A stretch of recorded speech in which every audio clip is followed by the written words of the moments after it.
What's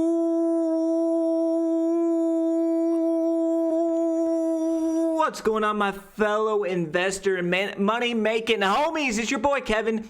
Welcome back to the channel. In today's video, we're going to be talking about a situation that I just went through where I got screwed by Bank of America, straight fisted by Bank of America, and I'm out $2,500 because of it. Absolutely terrible situation to go through, and it's not a very uncommon situation. I bet some of you guys watching this video either have gone through a situation like this or will go through a situation like this. And I want to shed some light on it so you can save yourself from the pain of losing big money like I just lost. You know, the banks, we think they should have our best interest at heart. They should protect us as customers and clients.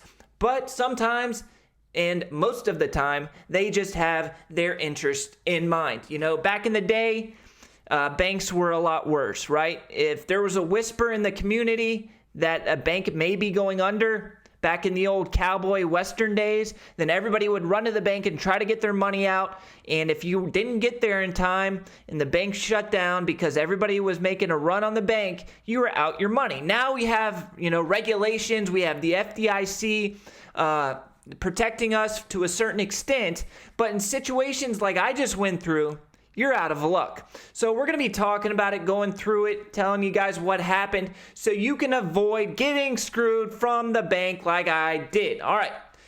So we got to rewind a little bit. I was looking to make an investment, buy a real estate investment, buy a property, and sell it real quick for a quick flip. When you buy a house or make a real estate investment, you have to put down a deposit. It's called an earnest money deposit. Basically what this does is it shows that you're serious about the transaction. You're serious enough to put down usually 1% of the purchase price. So the seller of this house right here comes to me and says, Kevin, I'm looking to sell my property. I want to sell quick and I'll sell it for X amount of dollars. So I said, all right, I'll buy your house. I'll fix it up. I'll resell it. So I draw up the contract. I send the contract to my closing attorney that I've used several times. And I then go get the seller to sign the contract, tell her I'm wiring the earnest money deposit. It'll be there by end of business. And then I go to Bank of America. I go to make Bank of America log in like I've done. I've done this process 15, 20 times in the past. This is not my first rodeo. So I go to my online checking account and I go to the transfer section. I go to the transfer screen like you see here, and I'm sure even if you're using a different bank other than Bank of America, it's going to look very similar to this screen. You put in from your account to whoever you're wanting to wire the money to. You put in the amount. I put in $2,500. Frequency once. And to put a description, we'll put in 1013 Columbia. That was the address of the property. So the closing attorney, when they receive the money, they know where the money is coming from and where to credit the money. And then once you continue on, it asks you, do you want to send this wire transfer today? Or do you want to do it next day? Or do you want to do it within the next 3 days? All right, so same day was $20, next day was $5, and within 3 days was free. All right, and I thought to myself, hey, I'll save $15 and I'll select next day, and that's where the problem arose. All right, so I click send next day, and next day goes by, and I reach out to the closing attorney and I say, hey, have you received my wire transfer yet? They say no. So I reach out to the bank and they say, we sent it, they should be getting it. So I wait another day. Hit up the closing attorney. They say, nope, we haven't received your money, Kevin. What's going on? So I hit up the bank again. And I say, I sent a wire transfer. And they say, no, you didn't. You sent an ACH transfer. So the same day option was wire transfer. And the other two options were ACH transfer. They didn't say ACH transfer. They just said next day and within 3 days. So I hit up my closing attorney and I say, hey, look, I made a little mistake. Shouldn't be a big deal, but I sent it via ACH instead of wire. And my closing attorney says, Kevin, we can't receive ACH transfers because our bank of account with PNC Bank is only set up to receive wire transfers. So I start freaking out. I call the bank back and say, hey, look, it needed to be a wire. Is there any way you can terminate this transaction? And they say, we can't really terminate it because it's already been sent. But if their account is not set up for ACH, it should kick back in to your account within the next 2 to 5 business days. So I go ahead and I send the wire transfer again the right way, and the attorney got it. I ended up buying the house, and I ended up selling it for a little profit. Not a huge win, but a little win. However, a week goes by, and the money from the original earnest money deposit, ACH, had not been kicked back to my account. So I called the bank and I said, what's going on? You know, my attorney doesn't have this money. I don't have this money. Where's this money? And they say, oh, we don't really know. It should have kicked back.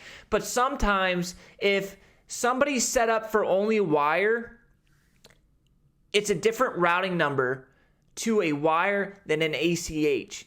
So, you know, it may have gone to somebody else's account. And I said, how do I find out whose account it went to? And they said, we'll reach out to the bank who it was sent to, which was PNC Bank. I get a call back later in the day. They say, PNC Bank won't tell us whose account this is in. They need a subpoena in order to release client information. All right. And Bank of America was extremely rude the whole time. They do not care about you as a client. They look at you as a number, a dollar figure, and just they hate their job. They're in these call centers and they hate their life, their job, and they are extremely rude. At least, I'm not going to say that for everybody working at the Bank of America call center, but the person that I dealt with was a clown, okay? So I'm out $2,500. I'm dealing with somebody who's a jerk, and I'm trying to get my money back. So they say the only way you can really get this back is with a court order, and PNC will have to release whose bank account your money was sent to. And even if you find out who it went to, the odds are is they probably already spent it. It's probably gone. And you would have to involve the police at that point and to try to get it back. It's going to be a whole show. So I weighed my options. Either I'm out $2,500 or I go get a lawyer, or I try to take this to court myself, get a subpoena, spend time, money, effort in trying to get this $2,500 back, and odds are I'm probably not going to get it back, even if I do try to get this subpoena. So I ended up chalking it off as a loss, a $2,500 loss. And if you're sending wire transfers, you guys need to take this into account. Now, I will take some fault in this. I should have selected next day. But Bank of America needs to put wire next to the wire transfer, next to same day. And they need to put ACH next to next day and other methods of sending money. Because I'm sure I'm not the only person this has happened to. Let me know in the comments if something similar has happened to you guys out there. So in gist, if you're sending money via Bank of America or any other bank, make sure you're selecting the right way to send it. Because I have bought houses cash before and have sent wire transfers north of $150,000, $200,000 at one time. So what happens if you accidentally send $200,000 via ACH? It gets credited to the wrong account. You're SOL and you just lost your complete savings. That would be a tragedy. I don't want anybody to ever have to go through that. And that's why I'm making this video as kind of a PSA, public service announcement. Don't select next day if you're trying to send a wire transfer. I love all of you guys. I'll catch you in the next video. Until next time, deuces.